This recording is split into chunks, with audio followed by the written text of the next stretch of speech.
Similar to my first video geared towards new players, I'm going to assume that you are new to tf2.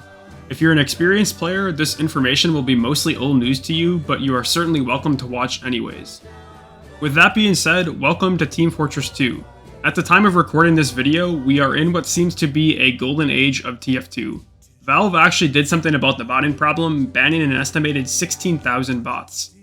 They also seem to be actively banning newly created bots and cheaters. Furthermore, a Valve employee also just officially announced Comic number 7, which the community has been waiting for since the release of Comic 6 in 2017. Hopefully, Valve's support for Team Fortress 2 continues as this video ages.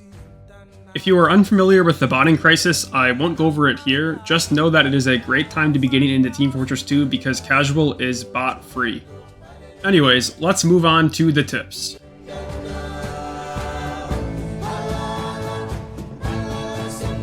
Almost all weapons in Team Fortress 2 have damage falloff. This means that the further away you are from your target, the less damage you will deal. I often see new players spamming the other team from across the map with a minigun or an SMG. This is almost entirely useless in Team Fortress 2. Generally speaking, you have to be up close to deal any significant damage. Speaking of being up close, many weapons also have damage ramp up, meaning that they deal more than their base damage at close ranges. This stat varies from weapon to weapon, but Soldier's Rocket Launcher, Scout's Scattergun, and Demoman's Sticky Bomb Launcher are all examples of weapons that benefit from damage ramp up. Both damage ramp up and damage falloff do not apply when shooting an engineer's buildings. There are a few weapons that ignore damage falloff. All of Sniper's rifles, the Huntsman, yes you can use a bow and arrow, and yes it's actually good. Engineer's sentries and Demoman's grenade launchers all deal full damage no matter the range. Also, Demoman's Sticky Bomb Launcher is able to ignore damage falloff 5 seconds after the stickies were fired. Another exception is Medic's Crusader's Crossbow, which actually deals more damage at long ranges. Other weapons can also negate damage falloff. Weapons such as the Kritzkrieg, the Diamondback, and the Frontier Justice all give guaranteed critical hits when certain conditions are met. Critical hits deal 3 times the damage and ignore damage falloff, dealing full damage no matter the range. Weapons such as the Buff Banner and the Girardi, yes that is a jar of piss, can give mini crits, which don't deal as much damage as full crits but still ignore damage falloff.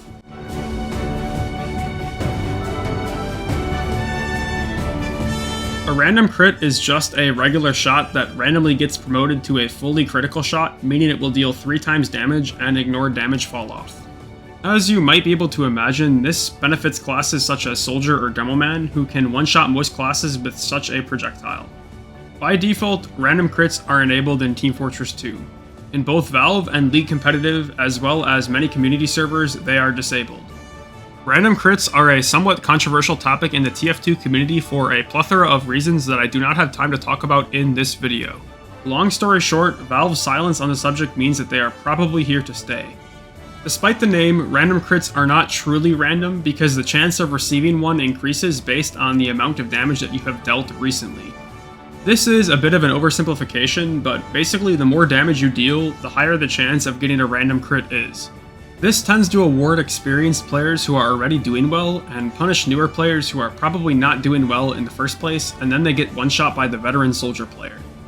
You can tell you died to a random crit because of the red glow effect on the weapon in the kill feed, as well as the distinct red or blue glow of the projectile and the noise it makes. As I mentioned previously, there are weapons that give guaranteed crits, but if you randomly get one shot by a projectile or melted instantly by a heavy or pyro and you're not sure why, it was probably a random crit. Also, melee weapons have a higher rate of random critting than actual guns, so look out for that.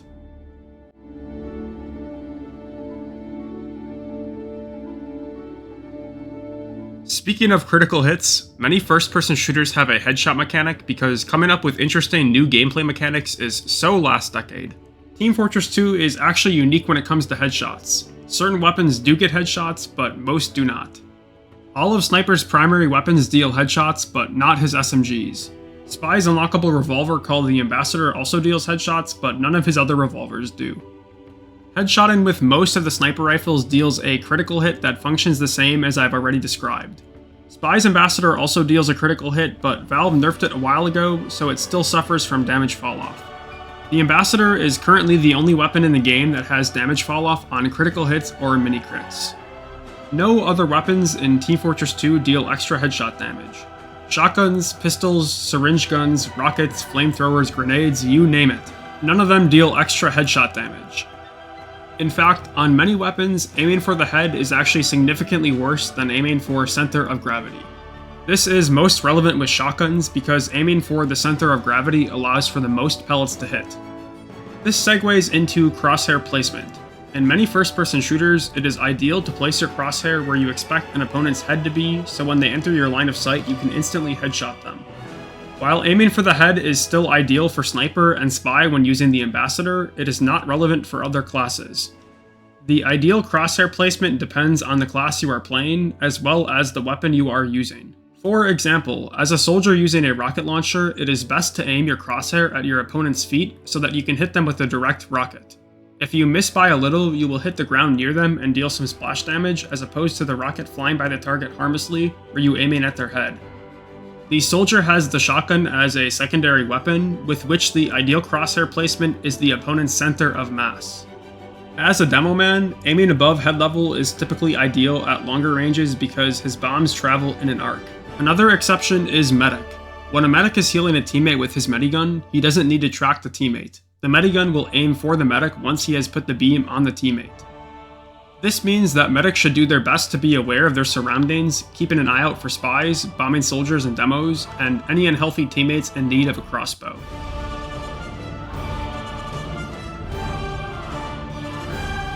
I already mentioned random crits, but casual tf2 also has random bullet spread enabled. This is disabled in many community servers as well as league competitive servers. With random spread disabled, shotguns and scatterguns fire their pellets in a predictable fixed pattern. Sometimes random spread being enabled can kind of screw you over, and there is really no reason to have it enabled. Disabling random bullet spread does not remove the inherent random spread on Heavy's miniguns, Scout and Engineer's pistol, Spy's revolvers, Sniper's SMGs, or Demoman's grenades and stickies. Yes, Demoman's projectiles do have a tiny amount of random deviation for some reason, although this is nearly impossible to discern in a real game. By the way, the panic attack always fires its pellets in a fixed pattern, even with random spread turned on. The sniper rifle is perfectly accurate even while no-scoping. Also, if it wasn't obvious by now, Team Fortress 2 is not a tac shooter, so weapons have the same accuracy regardless of movement speed. Crouching will not make you more accurate either.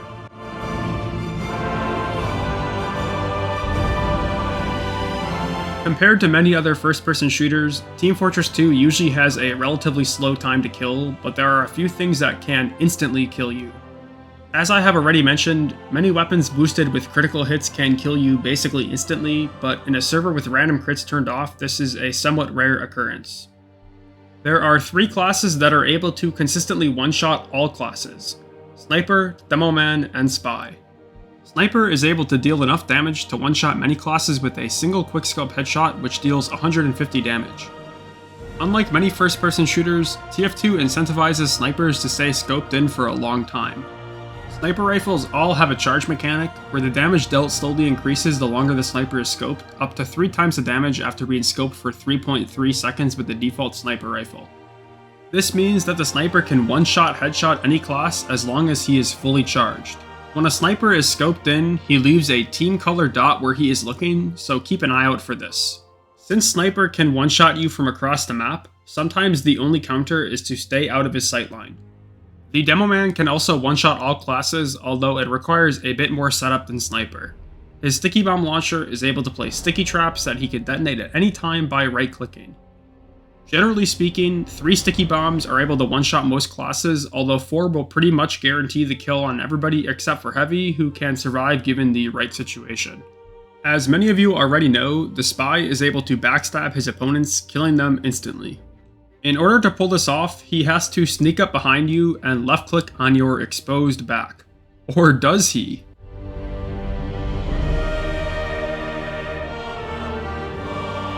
Oh yeah, I'm finally throwing the Spy mains a bone and talking about their pride and joy on this channel. Enjoy it while it lasts, guys.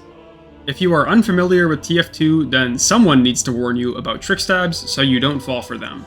Basically, what is considered your back is extremely generous, so good spy players can and will abuse this by baiting you into moving a certain way and then backstab you.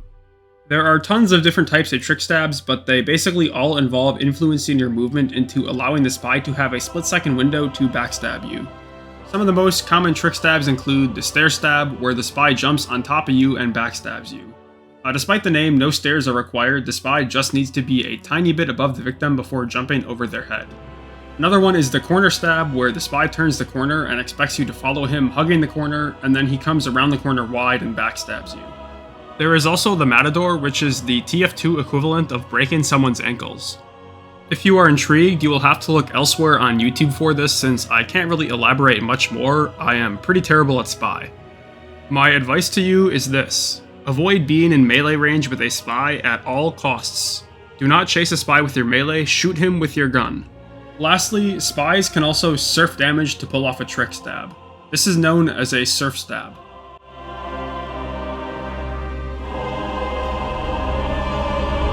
Almost all damage in Team Fortress 2 deals knockback. Soldier, Demo, Pyro, and even Engineer can all use their own damage to rocket, sticky, detonator, and sentry jump respectively. You can also use your opponent's rockets to rocket jump as well. This is known as damage surfing. Anything that deals damage, for the most part, you can surf off of. A heavy's minigun, an engineer's shotgun, a soldier's rocket all work, and more. This can be quite useful for many reasons. Like I mentioned in the previous section, spies can go for surf stabs, soldiers can go for market gardens using their opponent's explosives, and any class can attempt to escape a bad situation by surfing, assuming they have enough health. I would imagine successfully damage surfing will be quite difficult for a new player, but for those experienced with source movement it is simple. Jump and hold crouch when you are about to take damage to maximize the knockback taken. As I recommend to everybody learning TF2, you should learn to rocket and/or sticky jump even if you don't plan on maining soldier or demo. The reason for this is that learning the basics of rocket jumping will force you to learn source movement fundamentals that will make you a better player in the long run.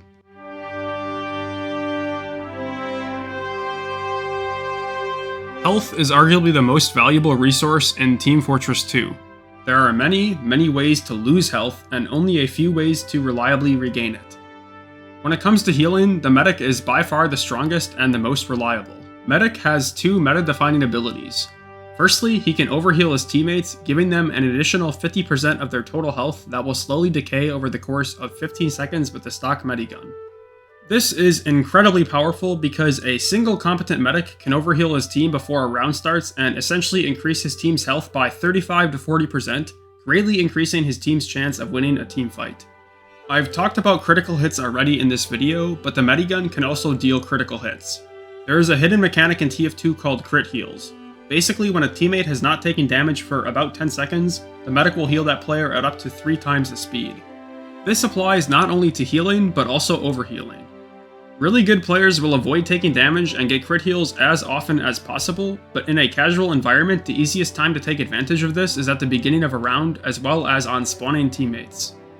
When you are playing medic, you want to make sure you are crit overhealing freshly spawned teammates as much as possible. Overheal isn't the medic's only meta-defining ability. He also has Uber Charge, which takes time to build, but upon activation renders him and his heal target invulnerable for 8 seconds. During the Uber, the medic can flash other teammates to also make them invincible, but this will reduce the time the Uber lasts, as well as un-Uber the original heal target until they are flashed again. The more players a medic flashes during the Uber, the shorter the Uber duration. Uber is easily the strongest mechanic in the game. It could be the topic of an entirely different video. Long story short, being invulnerable in a shooter game is pretty good, and as a medic you should be doing your best to stay alive for long enough to get Uber. Outside of overheals and Uber Charge, Medic has even more ways to influence team fights in his favor. He has an unlockable primary weapon called the Crusader's Crossbow that allows him to burst heal allies for up to 150 health. This weapon, as I mentioned near the beginning of this video, has reverse damage ramp up, and it also heals teammates more when they are further away. If you pull out the crossbow to heal a teammate, don't bother reloading a bolt, switch back to your medigun right away. Let me explain.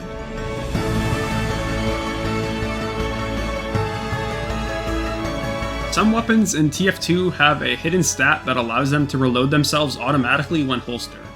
The Crusader's crossbow has this ability, as well as all of Sniper's rifles and Pyro's flare guns. Speaking of important hidden stats that the game makes no effort to tell you about, I'll use this section to rattle off a bunch of them. Please note that this is not an exhaustive list, but a list of things I found to be relevant. When healing a scout as a medic, your movement speed will increase to match the scout. This is useful if you're trying to get out of a bad situation or dodge a soldier or Demoman jumping at you. Soldier's rocket launcher and Demoman's sticky bombs and grenades all fire from the right side of your screen. Soldier's unlockable rocket launcher, called the Original, functions exactly the same as stock, except the rockets come out of the center of your screen. Pyro's air blast can be used to reflect most enemy projectiles, but it can also be used to push enemies around and extinguish teammates. The ability to move the other team is extremely useful. People can be pushed off of cliffs, into unfavorable positions, and uber charges can even be ruined by air blast. The Pyro can also aim down a bit while air blasting to launch an opponent straight up into the air. Scout's scattergun has 175 damage ramp up compared to the shotgun's 150%, meaning it does more damage than Pyro, Soldier, Heavy, and Engineer's shotguns at point blank. Medic's ubercharge build rate varies depending on many factors. If he is healing a fully buffed player, the charge speed is greatly reduced. If there are multiple medics healing the same target, the rate is also reduced. Furthermore, healing somebody standing in a dispenser also reduces the build rate. Medic will build uber faster if he is healing injured or not fully overhealed players. Medic also has passive health regeneration that increases if he is healing an injured player. Soldier's gunboats reduce his self-inflicted rocket damage by 60%, meaning he is able to rocket jump much more often. This stat line is ignored if the soldier is damaging an enemy player and himself with the same rocket, meaning he will take full self-damage.